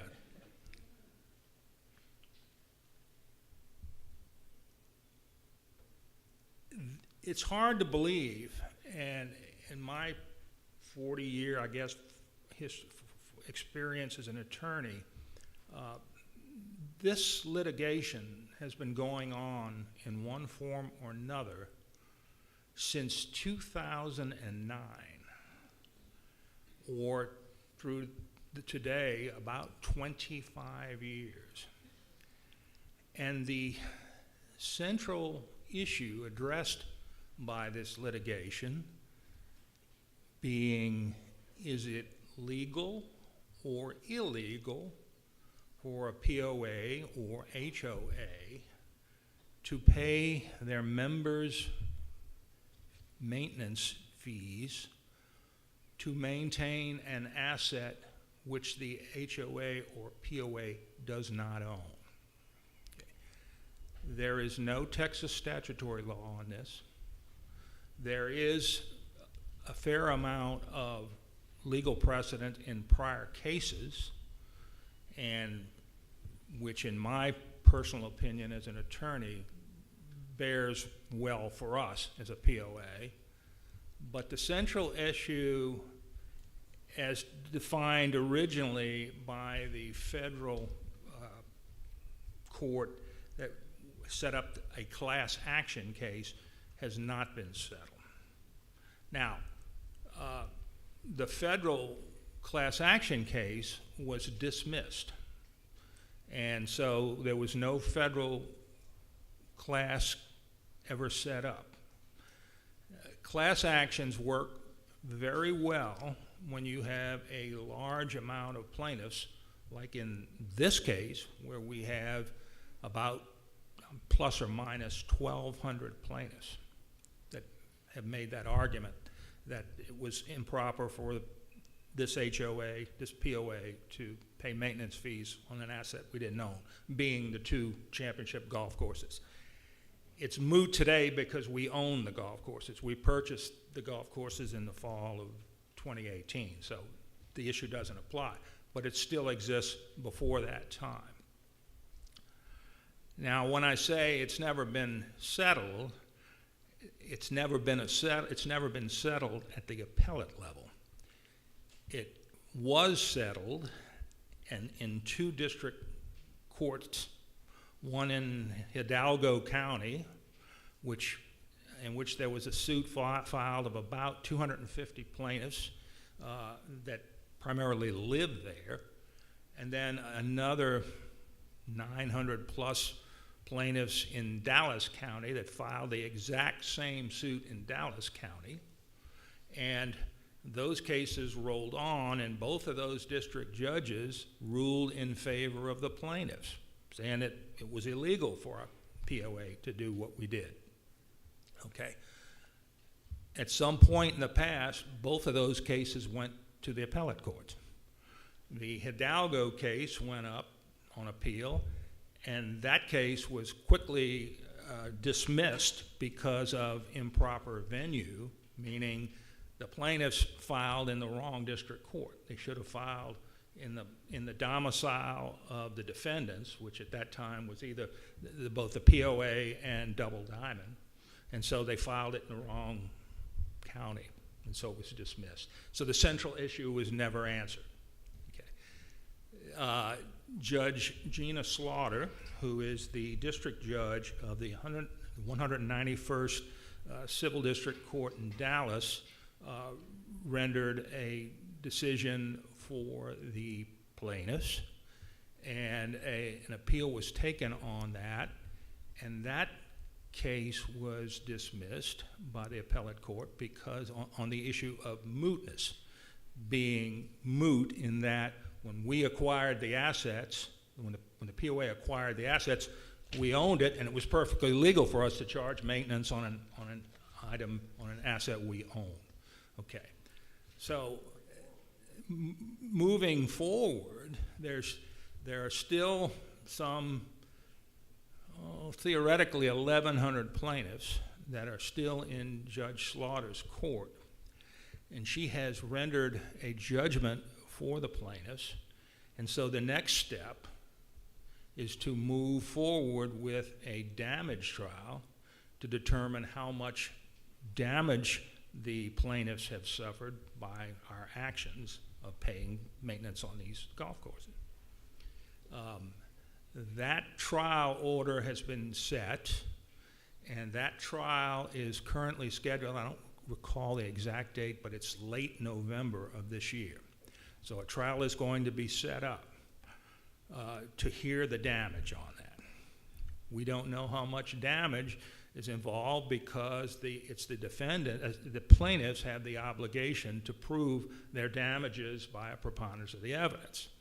And up until recently, the vast majority of the plaintiffs did not respond to discovery. So we as defendants had no way of determining, okay, what's your damages? How can you prove them? What have you got?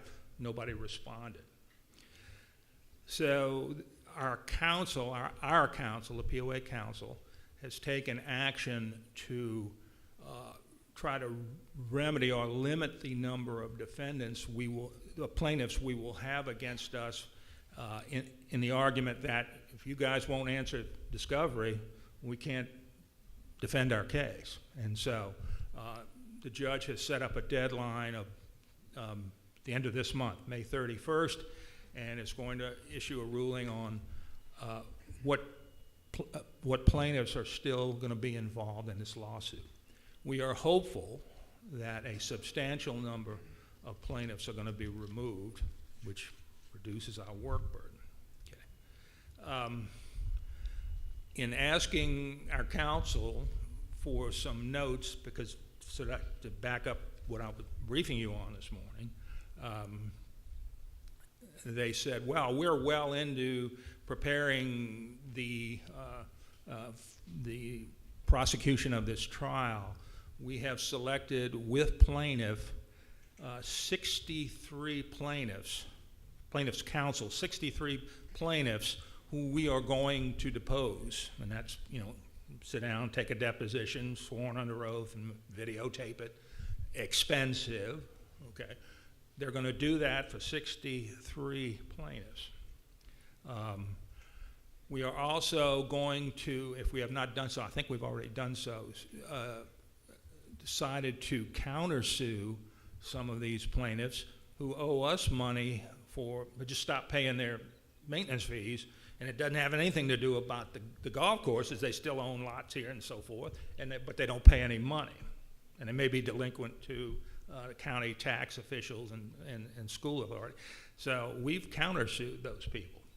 So of those 63 that we're coming up with, a large amount of them are going to wind up, even if they can prove their damages, which we strongly suspect they won't, but even if they can prove them, they're going to be underwater to us. They're going to owe us more money on not paying on delinquent maintenance fees than what they're going to get in damages.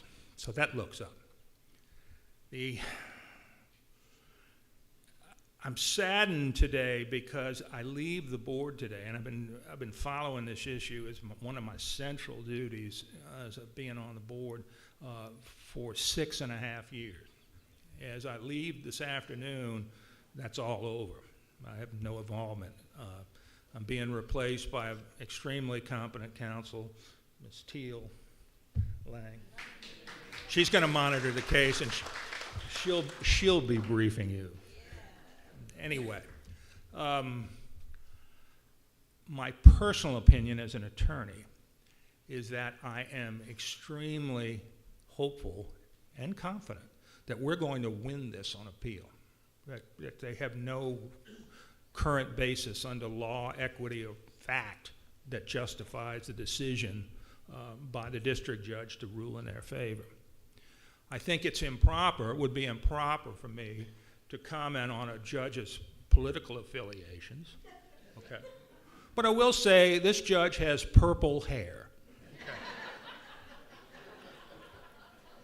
And that, in my opinion, would impact on her ability to rationalize.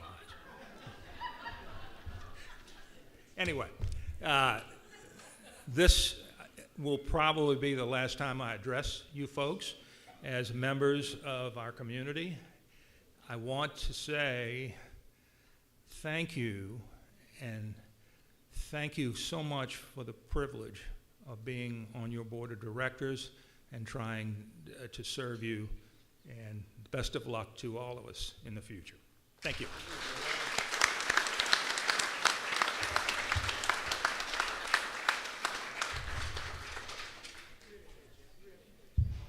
We'll now move to new business. We have one item, and that's presentation of the election results. Do we have results? We do. Sam Timothy will present those.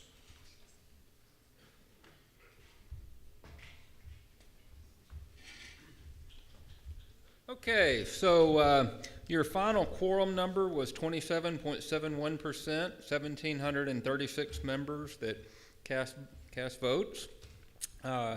And below are your results. Christine Horn received 1,359 votes and was elected. Rick Cepeda received 1,211 votes and was elected. Michael Moot received 934 votes and was elected.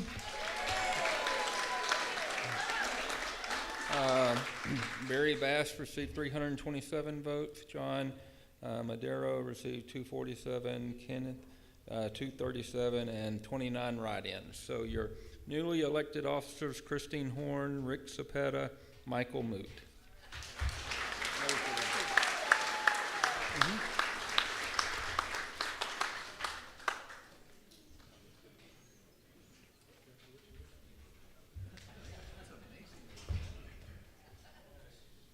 Okay, the last business we have, we each year have an open forum that we allow property owners to please come forward and ask questions or give comments pertaining to the POA. We would ask you to come to the mic in the center aisle, and we ask you to limit your comments or questions to no more than 4 minutes. Would anyone like to come up?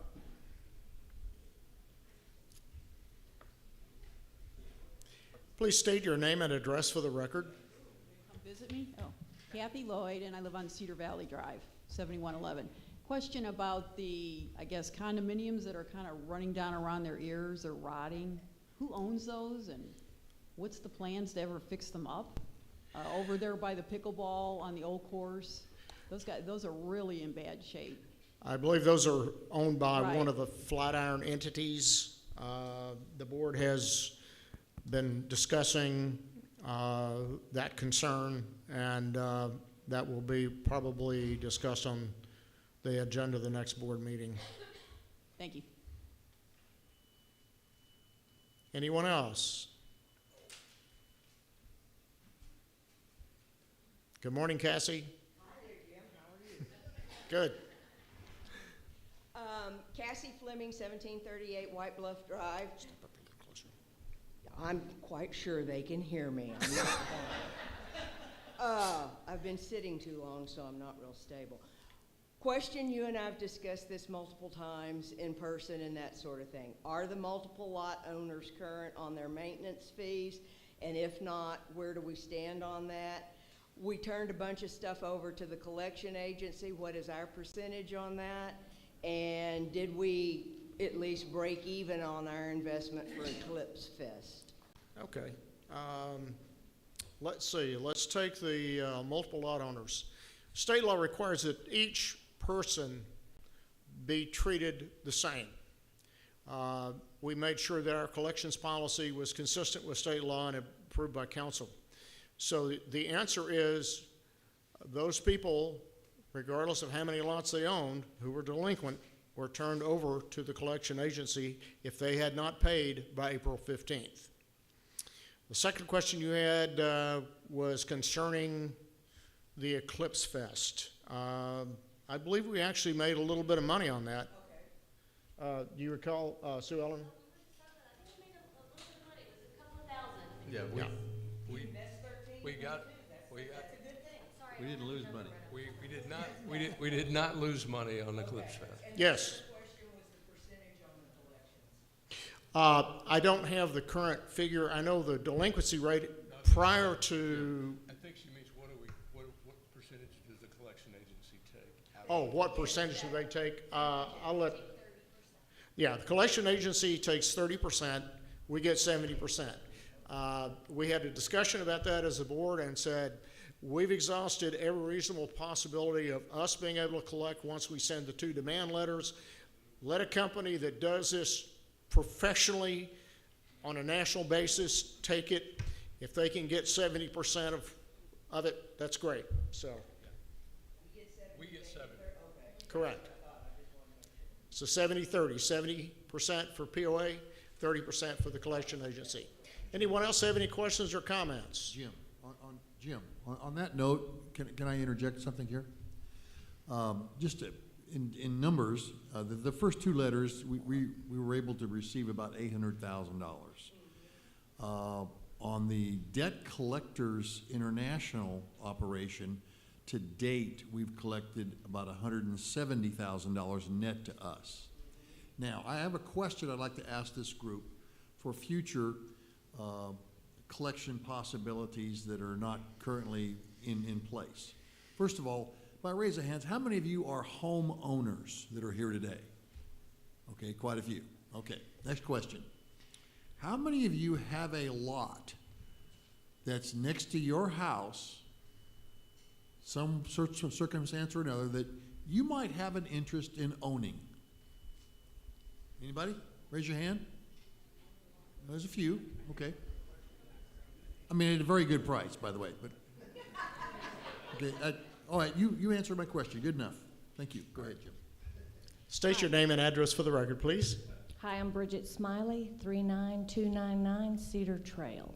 I was just wondering if there was any updates or anyone had any information on the Public Utility Commission and with the Texas Water Utilities issue that we had with utilities. Joey? Well, Joe, you may have more current information, but the Public Utility Commission received, Joe, I'm going to get this number wrong, but it was over 800 people that that raised their hand as a intervener. Thank you, John. I couldn't remember the term. And a lot of issues have been discussed. So far, nothing has happened. So our bill hasn't gone up. The measure hasn't gone any further with the PUC. So that's sort of the update at this point, unless you know something else. I got an order as an intervener. I got an order from the PUC, and it set up procedural issues, questions, order of where things are going to go forward in a hearing. And I don't think the hearing date has been set yet. If you come, ma'am, if you'll come give me your email, I can send you that order when I get home. I'm an intervener, but I'm not planning on actively engaging in it because there's 800 other interveners that are with more firepower than me that are going to, such as Double Diamond, that are going to take them on, and I'm hoping it goes that way. And so, but to keep you informed of where the board is, I'll be happy to send you that order. I just need your email address.